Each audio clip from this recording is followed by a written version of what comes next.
In your wanderings, you stumble upon a ruined temple buried deep within the heart of the forest. Wary, you continue on through thick overgrowth until you see a clearing that was once an ancient cathedral built by people, now rebuilt by nature itself. In the center is a preserved altar, stacked with various dice of all shapes and colors. As you contemplate what this means, a cloaked figure approaches from the shadows. Welcome, brave adventurer. Have you come to roll the dice? Explore strange new worlds with new strange rules? If you seek adventure worthy of being shared with good friends, you have come to the right place. Just roll for initiative. Welcome to the Nat One Nerds podcast.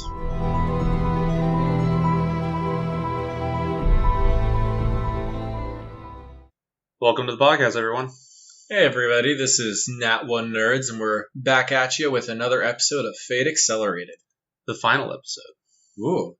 That's the one where we're going to get to review, do our analysis of the system, talk about what we liked, didn't like, answer a couple of questions from you guys. It's just a general feelings episode. Yeah, absolutely. So we wanted to, kind of like what we did with Dungeons & Dragons 5th edition, we definitely wanted to give our, at least for now, our final impressions after having looked into it, having actually played a session of the system, and all that kind of stuff. We kind of feel like we now have more set impressions that have more weight and merit to it. It's been a good 2 months with the system, so I'd say that we definitely have enough to be able to give our opinions on it. I like how, for such a tiny little system that, what did we say it was? It's like 60 pages? 60 pages, hold on. Let me see here. Nope. It's, not even 50. It's just over 40. 40-page system, and we spent 2 months on it. Hey, it means that there's a lot to unpack in those pages. It means they're really efficient. That's true. If they can get it all down into such a tiny system and us already loving it, because I think we've already kind of given away that we love the system already. Yeah, it's pretty fun.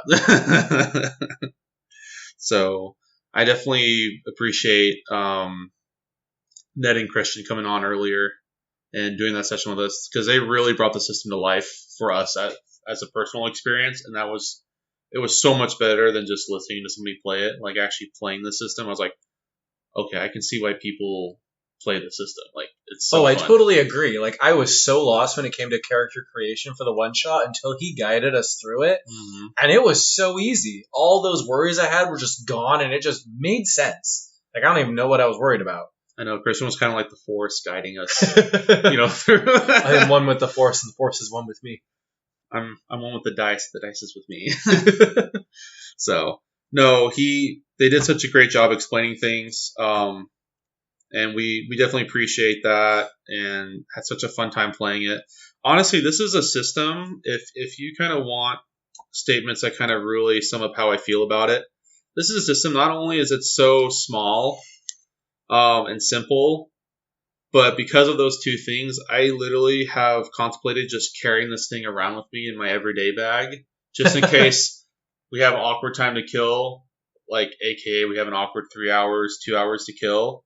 Hey, let's everybody spend 15 minutes whipping up characters and let's play just do a quick little session. Do Fate Accelerated. Now, that is some amazing improv skill, which I don't have, but would I care? No, I would still probably carry this around with me, because I carry this and a couple sets of dice, and boom, you get... Oh, see, I love improvising sessions, so I could do that no problem. That'd be a blast for me. I do that in D&D, and I was also a theater kid in high school, so goofing off and improvising is like part of me. I was an orchestra kid, so yeah, I didn't do that. We had very structured. I mean, there's a whole field dedicated to music theory about how it works. Yeah, I mean, I don't know. I was in orchestra in high school too, and it could get pretty risque at times. Yeah, but that's back in high school. Yeah, and I haven't touched my instrument hardly since then. I've been trying to pick it up, but since I had a kid, it's a little hard to find the time. Oh, yeah. But anyways, TTRPGs can be really flexible. And when you got some time, if you've got the improv skills, it'd be nice to be able to just throw together a quick game from Fate. Yeah, that's something we really like about it.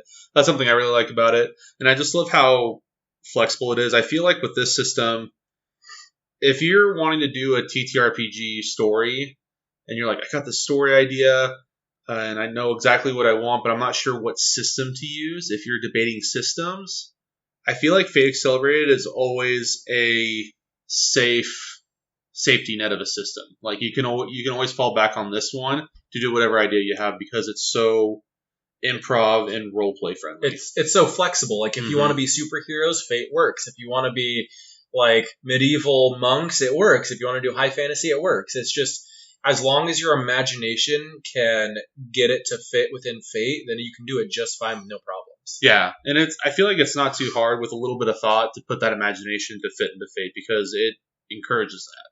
Yeah. I mean, we played Ghosts. Yeah, we were Ghosts. And on the flip side, though, it's very flexible and you can play any sort of game you want to in Fate. There's also the downside of there's very little supported settings for Fate.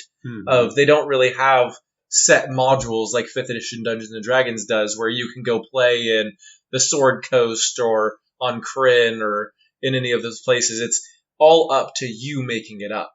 Yeah, that is the one advantage that Dungeons & Dragons has that most people probably don't consider is that because it's so fantasy based. I mean, you got Eberron, which is kind of pushing the limits a little bit, but not really. It's still very fantasy heavy. Well, now they got Spelljammer, which is pretty sci-fi. Yeah, but it's still all run by magic. It's still heavily utilizing swords and shield. Like you're still getting the fantasy elements still. Well, that and there's the benefit of Dungeons and Dragons has been so big for so long that it's had the time and following to build up all of those settings. I'm sure that if Fate got as popular as Dungeons and Dragons, it'd have just as many modules out. I think it's because it's smaller and newer. It just doesn't have that support yet. Well, I think the other reason too that they might not have those modules because they don't want to put restrictions on the system at all. Mm-hmm. And so I'm okay with them not having like full-blown pre-made modules, but especially if you're a game master of any kind and you like having something to work with rather than building from scratch, then Fate Accelerated may not be the best system for you. Yeah, see, I've always been a half and half game master where I like to have a module to pull from, but I also like making my own story out of it and kind of loosely following it. Yeah. I know when I'm a dungeon master, because again, me and Brandon, we have our roots in D&D. We'll always play D&D, at least 5th edition at the very least, because we really enjoy it. But when I'm a dungeon master with D&D, I like using source books and or small mini modules that can easily turn into whatever afterward. Like it just gives me something to work with. It gives me the sandbox. It gives me the boundaries to work with. And I feel like for me, my imagination, my creativity oftentimes thrives when, hey, here's a couple guidelines. Here's a couple things to consider, blah, blah, blah, but have at it. Oh, cool. Instead of like, hey, we need something creative, go. So I don't know, maybe I like to think I can do improv a bit, but I'm probably not as strong in it as I like to believe. Different people have their strengths and weaknesses, and just like that, systems have their strengths as well, and Fate definitely is strong in the roleplay aspect because it's so open and improv heavy, which makes it great for people that love role-playing in the role-playing games, which that's a core part, so I understand there's some people that love that. But for people that, say, love the hard, crunchy rule sets with built characters and combat, things like that, it's maybe not going to be as much their cup of tea. Yeah, I definitely have played with friends that love min-maxing characters and finding loopholes in the rules. Like, that's fun for them. And I respect that. That's super cool. But it's kind of hard to find loopholes in a 40-page pamphlet that is nothing but holes everywhere. Yeah, they intentionally weave a bunch of holes to let you do whatever you want with them. As long as it's clear with your game master, you can do whatever you want. Yeah. No. Definitely always respect your game master. So yes. They have the rights to your character's life if you take them off enough. Oh, yeah. Although a good game master won't take their character's life without permission. Oh. Unless somebody does something really dumb. Yeah, but in the end, I feel like that's something you discuss at the table Like, are you comfortable with character deaths? Like, if it's something stupid that happens, or do you want me to keep them alive at all costs, or do you want me to, like, throw them through a meat grinder? Like, everyone has different tastes for what they like in a table. Oh, yeah. Beautiful session 0. Yep. It applies to Fate as well. Mm-hmm. So another question we like to ask ourselves is, what did we as the host learn about the system?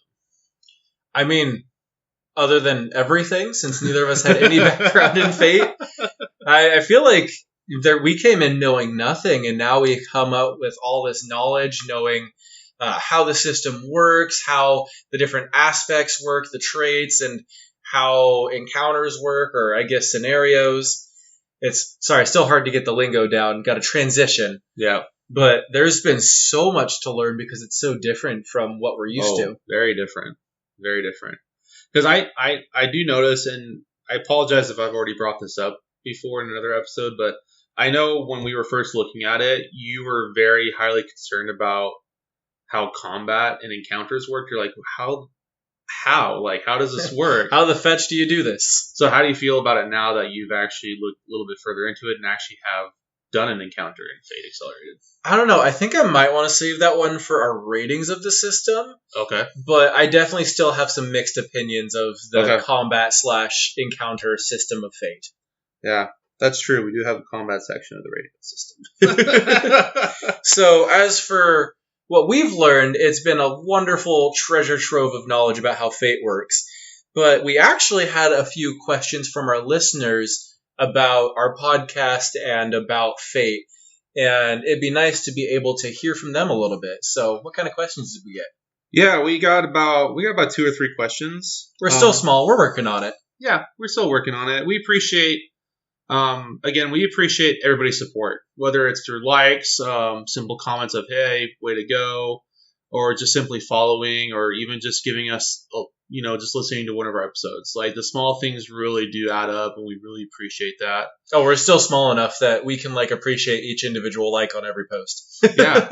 And as we said, if you send in questions for these kind of episodes, we'll happily shout you out, and really, really give you the spotlight. So, but our first question comes from Afton, who asked, after experiencing different TTRPGs, which one is your favorite and why?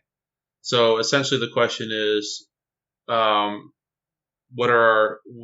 do we like Dungeons and Dragons 5th edition more or Fate Accelerated more? Because that's our pool to choose from.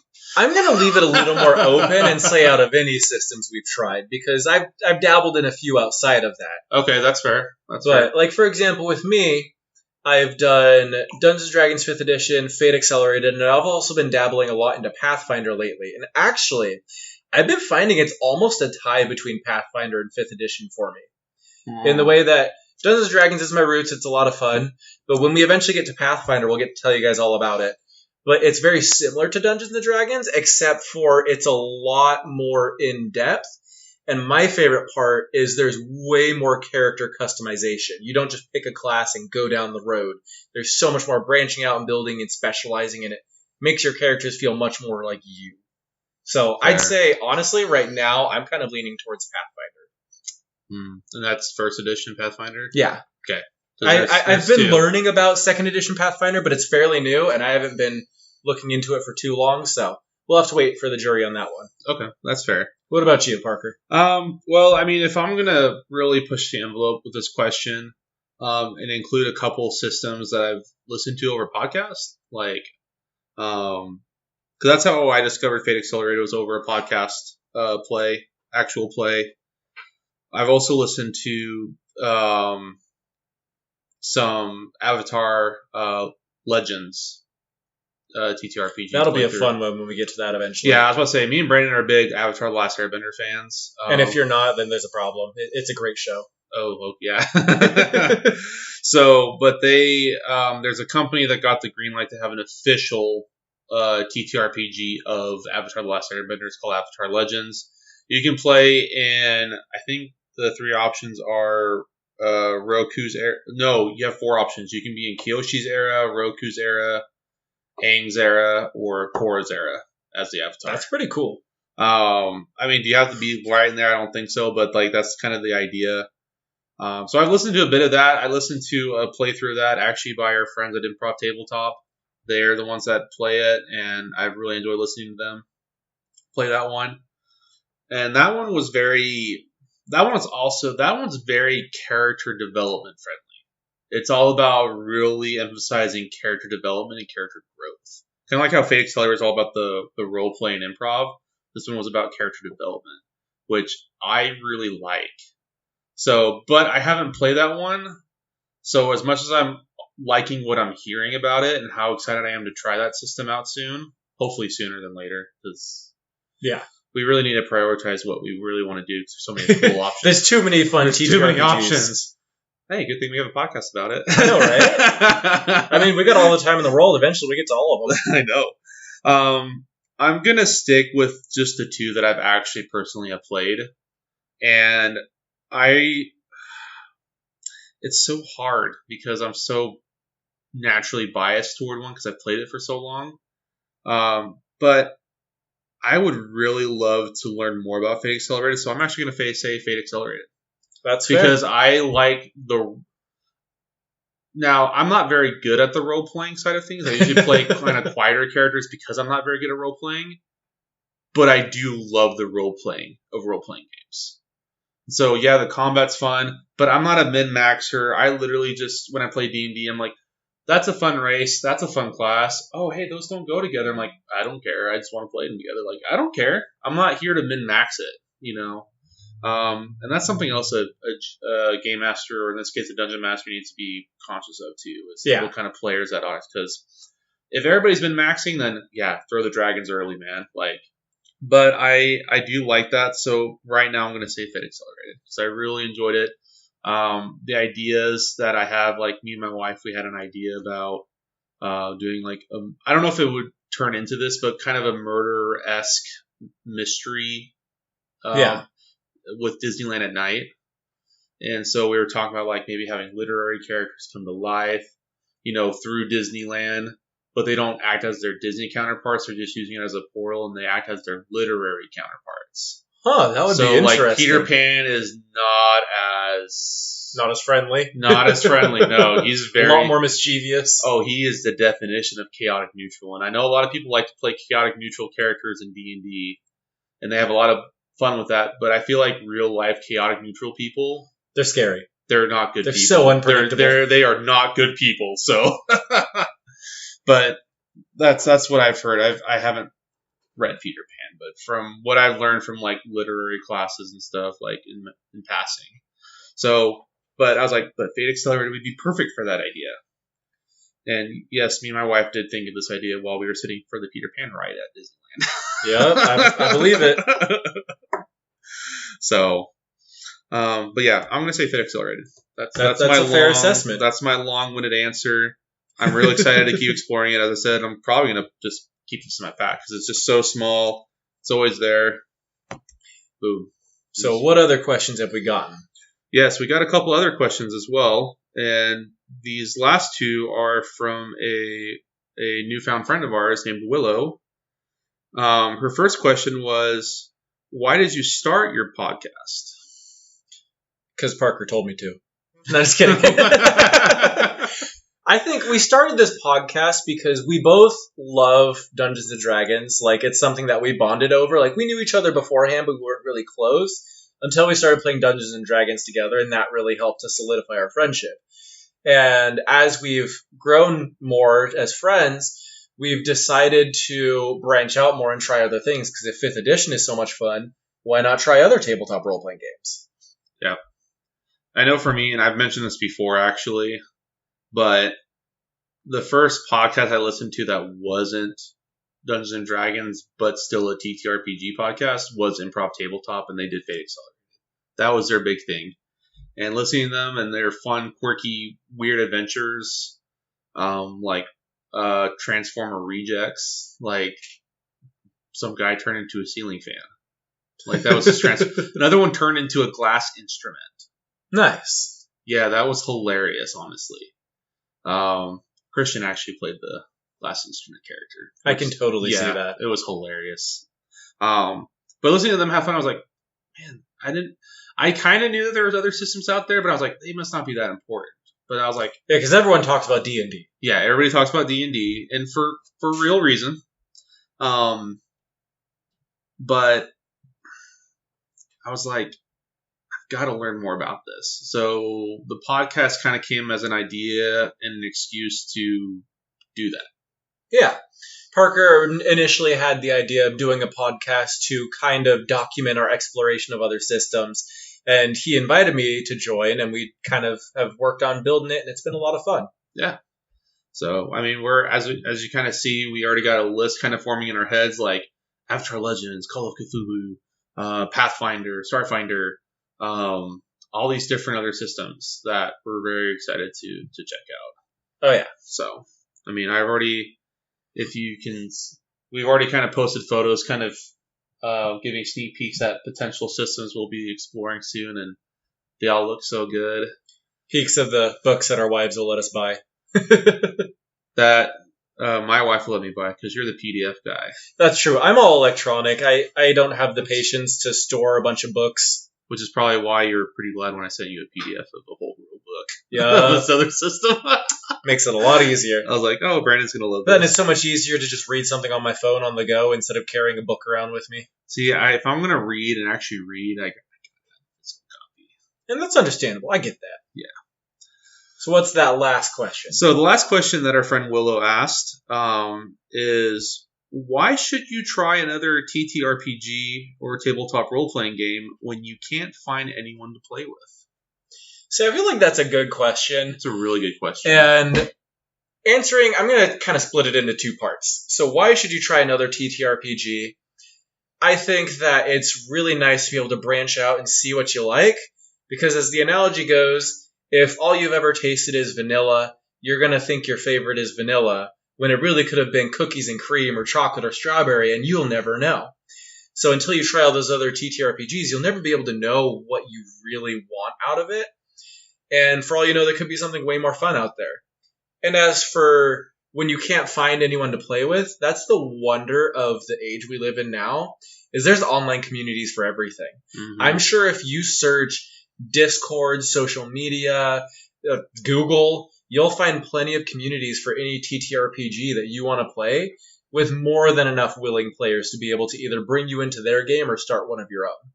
Yeah, that's definitely the hard thing. I think what makes it really hard with this question, trying to play a different type of, when you're wanting to explore TTRPG but not finding people to play with, that's a real struggle, especially if that's wanted to be done in person.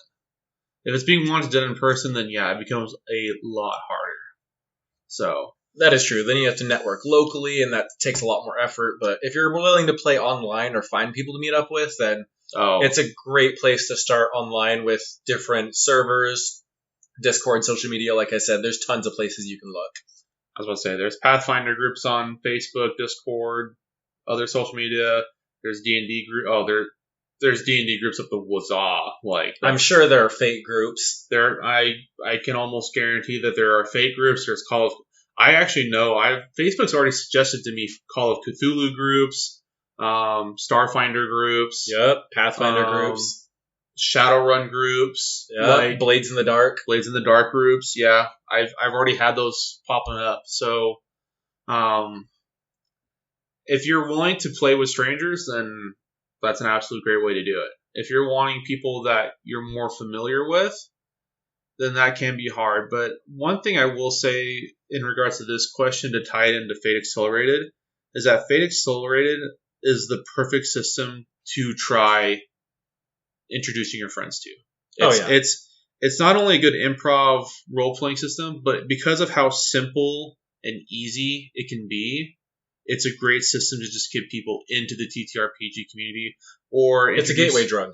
It is. It really is. As if dice wasn't a drug enough as it was. But to bring people not only into the TTRPG community, but to bring people out of their own little niche groups, to bring D&D players out of D&D, or be willing to come out of D&D occasionally to try their things. It's a great system to do that with. Yeah. So, but as far as I said, when you're trying to I know recently I picked up a new TTRPG system that I'm actually legitimately wanting to really play on my own time. Obviously I've invited Brandon because I knew he would like it. I don't want to spoil it because just in case we come to it sooner than later. But I honestly just reached out to some friends that had similar interests. Like it's fantasy based TTRPG, and I was like, hey, you guys like Lord of the Rings, or you guys like Narnia, or you like this kind of stuff. Do you want to try playing this? And I will help you through it. And I think that's probably one of the biggest selling points is if you're willing to be the game master. Oh yeah, to invite people into. That is a hard part if you're bringing other people in that have never played. Is the one instigating is probably going to end up being the game master. So if you don't want to be the GM, then don't instigate. Yeah, don't instigate it. 99.99999% of the time, you instigate a brand new system to brand new people. You're leading the charge. You're the game master. You're the dungeon master, lore master, however, bookkeeper, whatever it might be, whatever it's referred to. Yeah, you're going to be in charge. But to Afton and Willow, we really appreciate your questions, and anyone else who feels like reaching out to us, we'd love to answer yours as well. And hopefully we were able to give a satisfactory answer. We really appreciate your correspondence. And now that we've gotten a good review of Fate going, ready to give our official ratings? Official ratings, yep. Let's do this. All right. So our rating system, the way we do it is we split the games into categories. And if you remember from D&D, we split it into there's character creation, role-playing, combat, mechanics, and complexity. And we give it ratings on a scale of 1 to 10, usually with 1 being lower, 10 being higher, and give it a grade to kind of see how we get an overall feel for it. Oh, yeah. So starting off with character creation, what did you think? Character creation? Honestly, I give it a solid 8 or 9. That is fair. Because I love how flexible it is and how much you can create, and there are some guidelines for it. I think where the potential problem could be, to play devil's advocate, is when it's too loose. For people like me that thrive under a certain amount of structure, if it's too loose and they're not sure what to do, that can be kind of hard in character creation. So that's one thing about D&D is that especially if you're newer, it's nice to have those options. With Fate Accelerated, it's not, you can be whatever you want because there's no options. Exactly. So if you thrive under options, it's kind of like most introverts. It's not that we just straight up don't, we still want the option to go out and socialize. Do we choose it? Not usually. But we thrive under having the option to go do that because then we can choose to be introverts and be who we are. Oh, yeah. So hopefully that makes sense. So yeah, for character creation, I was a little harsher. I gave it a 6 out of 10. Kind of for similar reasons of it's very flexible and it's nice because you can build whatever character you want, hence the high points. You can be literally whoever you want in Fate. And still have a little, I'm not saying there isn't any structure to the character. It does give you stuff, but. Well, so my issue with the lack of structure is I feel like it almost robs your character of identity a tiny bit because of the way that, say, if I want to be a expert wizard who's trained for years and is a master of these spells, those spells aren't going to make any difference in comparison to the accountant that I played in the one-shot that we did. It's all based on those core features of your character, the clever, the sneaky, flashy, all that. And it makes it feel like there's not really any point in building this cool, epic character because you can just build a goofball and do the exact same thing. Like a mailman? Yeah, you can be a mailman. Like, for example, if I am a knight who wields the sword Excalibur itself, like that sword Excalibur is not going to do anything for me and for my roles. It's just role-playing. I can see why earlier you said, hey, let's save my concerns about combat and encounters for the rating system because it's starting to come out. So hence why I gave it a 6 out of 10, because I love the free reign, the free ingenuity you have with creating your characters, but I also feel like it's so free that it kind of robs you a little bit of the identity of what you put into your character, if that makes any sense. See, that's interesting that they both had similar concerns, but how we interpreted the concern is very differently. Yeah, because as I said, for me, it's not necessarily identity. It's just the overwhelmingness of not having options per se. But at the same time, I still want to give it a high rating because I would rather have a more open way of making a character than being structured into it. Because like with D&D, as we kind of mentioned before, all bards are horny, There's paladins stereotypes. there's the stereotypes are just so quick, so easy to fall into. Even when you're an expert player, it's so easy. But with Fate, you can be whoever you want to be. You can be yourself. You can literally just put yourself on a piece of paper and be. Which I kind of, I don't know. That could be fun to do sometime. It can be fun to do sometime, but I wanted to give it the benefit of the doubt, and I would rather have too much freedom than not enough. Yeah. So I'm one of those where I like a little more structure, and I like my choices to be meaningful when I'm making a character. Now, as for the next category of role-playing, I'll go first on this one. I gave it a straight-up 10 out of 10. Oh, yeah. Role-playing was phenomenal in Fate Accelerated. Everything is built around it, so it makes sense that'd be the strongest part of the system. Mm-hmm. You can do whatever you want. The role-playing is so open, there's no mechanics restricting you into the role-play because every mechanic is there to support the role-play. Yeah. Honestly, I agree. You gave it a 10 as well? Yeah, I gave it a 10 as well. I mean, for a system built around it, I would hope it gets, a solid 9 or 10 at the very least. So. Oh, yeah. So, and I think we've kind of expressed how much the role-playing aspect is to that. So I think a 10 is perfect for both of us. Yeah, so. no. Well, it is perfect. It's a perfect score. We don't give those out very often, so great job, Fate Accelerated. Good job. Thumbs up. So the next one is, I'm going to leave most of this up to Brandon because he's going to have lots of opinions, is combat. On a scale of... I went first last time. It's your turn to go first. All right, combat-wise, on a scale of 1 to 10, I would give it... I'm probably still going to be more lenient than you are with this. I'm going to give it a 4 or 5 because what made... while the combat wasn't strong at all, what I did like about it, though, was the fact of how stress works in Fate Accelerated, is that you can use logic and philosophy. You can use your words as a weapon without them being laced with magic. You don't need to be a bard and have vicious mockery to do the damage. You can be like, what Watson and Sam Turner did to the ghost and utilize a book and be like, hey, reread this part. You did make a difference. Come on, guys. Yeah, but it affected the opponent. It weakened his will to fight. And that's a real... I feel like that's a real thing that can happen in life. Yeah. And so I thought that was a really cool thing you could do in Fate Accelerated. Now, again, compared to D&D, it's definitely... D&D is a bit more literal, but it's built around combat, essentially. So, in that case, it's better still. But I still wanted to give it a solid 4 or 5. Yeah. Maybe a 4.5. If I'm going to say 4.5. No, that's fair. We can do decimals. I think that, for my rating, I gave it a 3 out of 10. Okay. I didn't go all the way down. My reasoning is, like you said, the stress mechanic is so well thought out, but I don't think it's robust enough to completely replace encounters in general. I think in tabletop role-playing games, the stress mechanic is wonderful for social encounters and maybe even something great to put on top of encounters, but I don't think it works for encounters themselves.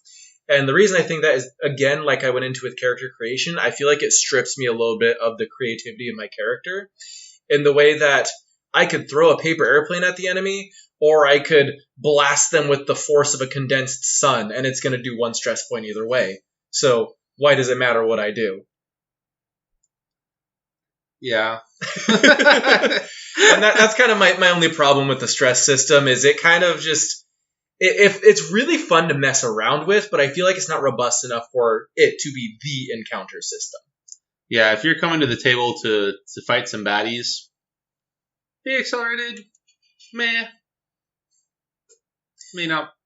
If that's really what you want every single session, then probably. And again, like I've said, I tend to be more of a combat gamer. I love the combat in D&D, so I went into Fate, and that was one of the weaker areas. It was a little sad. But I also love the roleplay, hence why I give the roleplay such a high score. Like, roleplay in any tabletop role-playing game is really fun for me. Like, you can ask Parker, in the campaign that we do, I have to shut myself up all the time so the other players have time to actually play. Yeah. Oh, yeah. Which is probably why you love your paladin so much.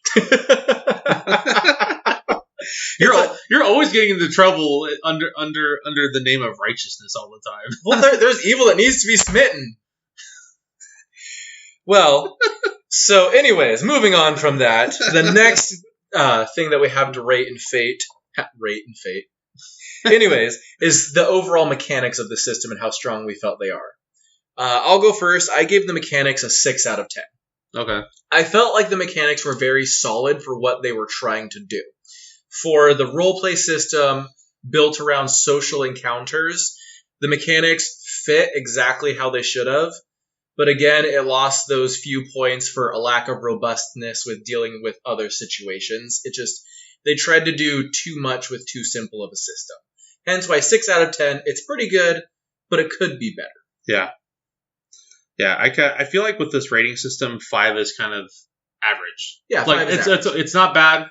It's not great. Works. It works. Yeah. So, I kind of gave it a 7, honestly. I'm kind of biased. As I said, the fact that I can role play. Again, I'm not very good at it, but I love the option to role play, and I love the encouragement of it so much, and the ability to do whatever I want, and having mechanics that allow me to do that are amazing. But as you kind of said, the lower score kind of again ties in back into kind of the combat encounter.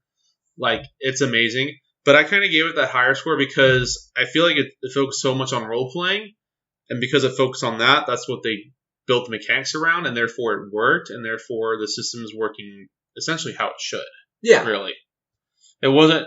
They wanted the option to have combat in there because that does happen in role-playing situations. You do have combat or you get into arguments or whatever. That's part of the role-play fun. But, so I just decided a 7. I felt that there were a couple just places where it could be polished up maybe a little bit more or rounded out a little bit more, but nothing too crazy. But for what they intended it for, it does a good job. Yeah, it did the job, and I felt like it did a good job at what it was doing, so that's why it's above average for me. Yeah. So for our last metric of complexity, what did you say? I gave it another 10, man. I do. I feel like we've only explored 2 systems thoroughly, but again, from the couple other systems that I've heard from, Fate Accelerate is just such an amazing system to introduce people to because the mechanics or the complexity isn't that complex. It's very simple. It's very easy to get into. Honestly, you sit down for 30 minutes, explain to people kind of how it works, and help them build a character in that time. They're ready to go. I mean, once we had done our research and sat down with Christian and Ned and played, we were pretty much ready to go. We asked some clarifying points, but that was more for how the table worked rather than how the system worked, I felt like. They were table questions, not system questions, if that makes sense. Yeah, well, because it's such a flexible system, every table is going to be different. So yeah, you'd have table questions. Yeah. So I just gave it a 10 because I just thought it's so simple, quick, easy. I mean, there's easier systems out there for sure, but for a quote-unquote bigger system, it was really good. Because there's one-page TTRPGs out there. Wow. I have yet to read those. That's a whole thing that I've actually been, like, introduced to recently, is that there are, like, 1-2 page systems out there that you can just get for free. Wow. So, I don't know. We'll have to check one out sometime. Do, like, a little supplementary episode on a one-page episode. One-page TTRPG or something. Yeah, that'd be a good one for that. So, but anyway, we'll save that for later. We'll save the podcast talk for afterward. But, so for complexity with me, I chose to give it an 8 out of 10. Okay. Like Parker said, it's very simple and it's a wonderfully easy system to learn. So it gets really high points for that. The only reason it loses points for me is because I feel like it's almost too simple, which again goes with my complaints from before. Of it kind of takes away from some of that importance of choice when everything's so open. So it gives amazing points for how simple it is and easy to learn, but I feel like they could add a little bit of complexity without losing that much of the ease of learning. Yeah. No, for sure. So, now that we've gone through all of our ratings, how do we feel overall about Fate Accelerated? We do a just typical grading system for the overall, and I chose to give Fate a B. I know it sounds like I probably would have gone lower with how many low scores I gave, but because Fate is such a niche tabletop role-playing game that's meant for role-playing, it fulfills its role perfectly. It does an excellent job. And although it has some flaws for when you want to use it for other things, because it's so good at what it wants to do, I'm willing to give it relatively high points for the overall grade. Okay. Nice. I would say mathematically, this probably doesn't make sense, but hey, we're not math majors, so Yeah. we don't care. It's the overall feel grade. The only time we willingly do math is in TTRPGs, but we're not playing a TTRPG right now. We're just talking about them, so it doesn't matter. Exactly. Loopholes. So, mathematically, it's definitely lower. It's honestly closer to like a C, like a C minus D with how I added it up. It's 39.5 out of 60. Yeah. So it's probably closer to like that 70-ish %. So that's why I like to give it a grade based on how I felt. Yeah, a general overall feel grade. Yeah. Feel grade, I honestly give it A minus. I love how it really emphasizes the role play in a role play game, and I just love how simple it is that you can introduce literally anybody to this. Just about. Like, I thought about introducing this to like my wife's younger siblings, so I think they would love this. Get them into TTRPGs young. Yeah, and I think it's even feed them that gateway drug. Oh yeah, it's even perfect at young ages, So, but I just love that so much. It makes my TTRPG heart warm. So yeah, I'm gonna give it an A minus. So there you have it. That's our overall thoughts on Fate Accelerated. It's a great system for role playing and what it tries to do, but it has some shortcomings, but that's okay. Mm-hmm. Like we said, everyone's going to have their strengths and their weaknesses, and Fate just happens to have a really niche and powerful strength in role playing. Yep, absolutely. So we appreciate you guys for listening to this episode and listening hopefully throughout this whole exploration arc with Fate Accelerated. We hope that you've learned a lot about the system, whether you learn enough to give it a real try or decide that maybe it's, not for me. That's okay. But hopefully maybe somebody that would like it and you can share it with them at least. So. And worst comes to worst, just try giving it a shot and you could definitely have some fun. It would surprise you. It surprised me with how much fun I had with it. Yeah, just give it a shot by having a one shot. You're not even a dad yet. You know what? I'm trying. I'm trying. So. Well, thanks you guys again for coming around to the Nat One Nerds podcast. We love hearing from you guys. Thanks again to Afton and Willow for giving us those questions. We'd love to hear from you. We're on social media all the time with Nat One Nerds podcast on Facebook and Instagram. We have nat1nerdspodcast@gmail.com. Mm-hmm. We're always happy to talk to you, answer questions, just chat. So hopefully we get to hear from you guys, and we will see you for our next episode. Happy rolling, guys.